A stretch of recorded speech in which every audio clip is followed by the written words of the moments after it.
Fala um pouquinho para nós, então, Cláudia, da tua história, para o nosso espectador, assim, qual é a tua relação aqui com a feira, né, a tua relação com o movimento ecológico, de uma forma geral, porque a feira, ela tem essa ligação muito forte com o movimento ecologista aqui do Rio Grande do Sul. Bom, isso é verdade. Quando a gente criou a feira, a gente estava na Colmeia, já havia um grande coletivo, a Agapam, a própria Colmeia, todo um movimento ambiental muito forte e nós, como os consumidores urbanos, a gente começou a desafiar agricultores a virem fazer uma feira. Isso é 1989, a gente começou a feira e eu sempre estive na Colmeia e até estando na Colmeia é que eu acabei indo estudar nutrição. Então, sempre super desafios aquele tempo, a gente não era muito conhecido como feira, mas a feira foi tomando essa proporção, que é o que é hoje, que é uma coisa incrível, e que ela se expandiu até para o mundo, né? Então é só para reforçar que a gente é a primeira feira, a gente sempre conversa lá com o pessoal da AGE de Brasília, eles dizem, não, nós somos os primeiros, e a gente diz, não, nós somos. Também pelo seguinte, a dimensão da nossa feira, e uma coisa que eu acho importante que eu fiquei pensando, é que essa feira daqui, nossa feira sempre foi alicerçada em cima de associações. Cada banca sempre representou coletivo. Perfeito, E perfeito. essa é a nossa busca. E por isso também no Andar da Carroça eu fui parar em Alto Paraíso de Goiás, só para terminar aqui, para não ocupar todo o tempo, mas eu chego lá e tem uma cooperativa que chama Cooper Frutos do Paraíso e o presidente produzia açúcar mascavo. E quando eu o conheci, descobri isso, eu disse: aqui é meu novo lugar. Então aí começa essa outra história que vai para depois para o segundo bloco. Eu queria trazer um pouquinho a Del para o nosso papo, também falar um pouquinho de ti, Del, para o pessoal te conhecer, saber qual é a tua origem, qual é a tua relação, então, com essa questão da agroecologia. Eu aqui titubeei um pouquinho para falar da questão do Baru, que eu não sabia se era Baru ou Baru, mas como tem sempre é Baru mesmo, né? É Baru. É. Fala um pouquinho então para nós da tua história, por gentileza.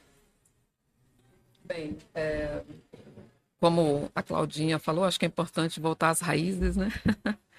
Eu, eu sou filha de uma família que teve que se mudar do campo para a cidade, porque na época em Goiás a única possibilidade de estudar era indo para a cidade, né? Uma cidadezinha do interior.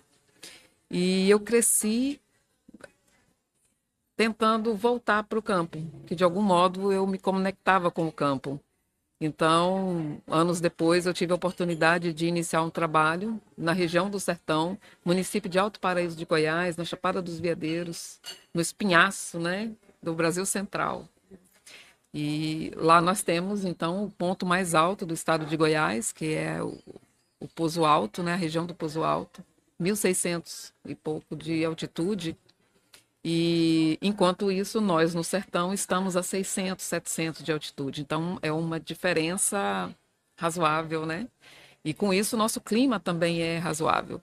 Então a região do sertão é um lugar para onde fui ainda jovem e anos depois, por questão da necessidade mesmo, por ser um lugar de difícil acesso e, e onde tem a população mais tradicional do município. Então, lá a gente iniciou os trabalhos com a Associação de Proteção ao Meio Ambiente, né? E porque foi motivado por pessoas de fora que entendia que a gente devia estar nessa seara. Mas com o passar do tempo a gente descobriu que na verdade não era proteção, né? A Associação dos Produtores e do Meio Ambiente do Sertão, que era o que nós éramos. Nós éramos produtores, porque a gente fazia a nossa própria comida, a gente, pela dificuldade de acesso à cidade e às regiões, então a gente produzia praticamente de tudo. E a missão, o principal objetivo da nossa entidade é que pudéssemos ter uma melhoria na qualidade de vida, né, da nossa região. E com isso, a gente não só com a produção agrícola, com aquilo que a gente produzia, e aí a gente era uma produção natural, já que a gente não usa agrotóxico e nenhum tipo de químico, a gente enveredou pelas questões do extrativismo também. E aí é onde entra o Baru. Bacana. Fala um pouquinho para nós, um pouquinho mais sobre o Baru. O que é o Baru? Como é que é essa produção? O Baru é uma castanha, né? Uma semente, e é Vou botar aqui. de uma árvore bem frondosa, gigante. É uma árvore Deixa eu ver linda. ela aqui. Olha, ela é uma semente. Vou botar em primeiro plano aqui nessa câmera. Dentro dela tem essa outra sementinha. Depois Fala. que se tosta a castanha, ela é uma castanha específica do bioma do Cerrado e ela dá numa região quente, que é como a Olha. Adel está dizendo. E aí, quando tosta e tira essa casca, a gente Uhum. tem a própria castanha. Ela seria como um caju, Ela é bem digamos. parecida, né? Inclusive. Ela é como um caju, como as castanhas do Brasil. E a gente está muito envolvido nessa questão de a gente fortalecer os extrativistas, porque que acontece também? O baru tem sido exportado, é um super alimento riquíssimo, proteico, como as castanhas, mas o baru tem altos níveis nutricionais, é exportado e nós mesmos muitas vezes não temos acesso, as pessoas da cidade na feira estão começando a comprar novamente. Então a gente tem esse trabalho que a gente faz do Formar Baru, com 40 extrativistas, tanto do sertão quanto de uma região que é o maior quilombo Calunga do Brasil e de Goiás. Então a gente está fazendo um trabalho onde a gente volta até a plantar, a gente faz coleta, a gente divulga. E o interessante disso é que assim, a família da Del tem uma marca Sabor do Sertão e eles fazem uma farinha da castanha. São vários produtos que são feitos atualmente, mas a farinha eu compro para merenda escolar, para alimentação escolar, porque eu trabalho com alimentação escolar em Alto Paraíso, na Secretaria Municipal de Educação, e nós fomos introduzindo alimentos do Cerrado na alimentação escolar. Eu conheci a Del, porque a Del dirigia a Escola do Sertão. Então, exatamente pela questão da alimentação escolar, eu fui conhecer, conheço o Sertão, me apaixonei pela família, fiquei parte da família, sou da parte da família, eu já me chamo Rezende, Claudinha Rezende. Eu vou pegando todos, é porque assim, eu tenho um lado bem palhaço, eu vou pegando todos os sobrenomes de todo mundo. Mas essa questão do baru é muito importante para a manutenção do cerrado em pé.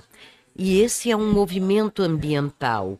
Além da questão da agroecologia, da transição agroecológica das feiras, é manter o cerrado em pé. O cerrado não está nem avalizado dentro da Constituição brasileira. Existe todo um foco na Amazônia, mas é no cerrado que é o berço das águas do Brasil. E a gente fica muito preocupado, a gente tem um agronegócio muito desestruturante, muitos gaúchos subiram para essa região também onde a gente vive, para produzir com agroquímico. Então, essa é uma movimentação da gente, para a gente dar uma resposta da agroecologia nessa região e fortalecer os extrativistas, que em geral ficam muito longe do agrotóxico, até porque, como disse a Del, a região é muito acidentada, é difícil de fazer monocultura, e aí, na verdade, o sertão tem um papel muito importante, que é de manutenção do ambiente do cerrado em Alto Paraíso de Goiás. Como é que está a questão do selo orgânico na produção lá? Nós tivemos um trabalho com certificação orgânica participativa a partir da AGE, que é a Associação de Agricultura Ecológica lá de Brasília. A gente tem uma parceria com eles. A questão é que a maior parte dos pequenos agricultores, que principalmente vendem para alimentação escolar, eles estão numa região de monocultura também. Então, o selo mesmo de orgânico, eles não conseguiram. A gente tem um trabalho de transição agroecológica, muitos fazem todos os procedimentos, solo, agroflorestas, que então também mantém o clima, fazem barreiras com bambu e plantam diversidade. Então a gente tem muitas experiências. A gente vai poder realmente ter um selo quando a gente conseguir mudar uma compreensão. Já vou terminar para não ocupar todo o tempo, mas nesse evento que a gente esteve, eu desafiei por uma mudança de dieta, porque enquanto a gente continua focando na proteína animal e a gente fica produzindo soja para ração animal fora do Brasil, a gente não faz uma mudança. E a nossa mudança é para uma alimentação baseada em alimentos vegetais, sendo que o baru é uma fonte proteica e todas as castanhas brasileiras são fontes proteicas e a gente pode fazer uma mudança da dieta. Ainda sobre essa questão de certificação, nossa associação, junto com a Funatura, que é uma outra organização, nós fomos agora há um mês lá no território da Borborema, na Paraíba, onde eles trabalham com as sementes da paixão e também tem experiências com as cisternas. Então, a gente está muito focado no enfrentamento das mudanças climáticas, porque não se trata só da produção de alimentos das hortaliças e tal, mas também como que a gente sobrevive e como que vai fazer com que as demais espécies nativas vão responder a essas mudanças, né? Então, com isso, eu acredito que essa experiência de vir aqui e ver como as pessoas daqui fazem as coisas, do mesmo modo que fomos ao território da Borborema para aprender, eu acredito que é a solução para a gente. A gente precisa aprender com quem faz e aonde essas pessoas fazem e como elas fazem. Então, eu levo daqui essa experiência, né? Quero andar mais aqui na feira e ver como são esses alimentos. Já vi umas coisas extraordinárias aí. E no mais agradecer pela recepção. E o convite fica para que vocês vão até lá também, conheça o nosso sertão, a Chapada dos Veadeiros. Mas esse convite ele já está aceito, né? Queria agradecer também muito, Cláudio, por vires aqui, né? Tem que vir mais seguido e trazer, assim, ó, pessoas como a Del mais seguido. A gente sabe que não é fácil estar se movimentando o tempo todo, até porque tu faz uma conexão muito importante, que é a questão das mudanças climáticas, né? A gente tem que se dar conta que nós estamos num momento de crise e que cada vez mais o modelo de desenvolvimento, entre aspas, precisa ter atenção a esse detalhe. Detalhe importantíssimo, né? Que é a continuação das espécies no planeta, ela está em risco em função das mudanças climáticas. Foi muito bom o bate-papo aqui com vocês, eu sei que passou rápido, eu queria poder conversar mais depois nos bastidores, mas eu volto a agradecer também, Cláudia, te deixo um espacinho para teus comentários finais. Enfim, esse trabalho que a gente está fazendo é diário. A importância das castanhas e dos alimentos do cerrado também na alimentação escolar é uma forma de manutenção do cerrado e na medida, o baru é uma grande árvore, o jatobá que a gente usa na alimentação, grandes árvores, então isso é uma forma de mitigar os problemas ligados com o clima, porque a gente regenera, porque a gente volta a plantar. E a gente tem que plantar. Isso é um movimento que também tem que ser urbano. Quem tem uma casa tem que plantar árvores. Então, frutíferas. E aí a gente vai voltar a ter um pulmão, né? Porque assim, só para terminar, Alto Paraíso é a savana mais biodiversa e nós temos 120 cachoeiras registradas, então lá é realmente o berço das águas, a gente tem que manter o cerrado em pé, é isso, muito grata. Que maravilha, eu me esqueci de perguntar, tem algum rede social, alguma coisa que vocês queiram divulgar desse projeto, para que o pessoal possa conhecer um pouquinho mais? Nós temos, na verdade o que a gente tem é do IEB, que é do Formar Baru, que é uma instituição que também apoia e que é educativa para todos esses. Nós ainda não temos uma rede, eu tenho meu Instagram, a Del tem o dela, e tem um Instagram interessante que chama Merendeiras Maravilhosas de Alto Paraíso. Mas a gente não tem, a nossa vida é muito corrida também e é todo dia. Mas é isso. Super agradecemos de estar aqui. Tá bom, então quem quiser acompanhar, procura pelo nome. Então a gente agradece muito aqui a Del Rezende e a Cláudia Luque pela participação hoje no Mesa Verde. Você fica com a gente aí que o próximo bloco é o Ecopolítica, tá bom? Fica aí.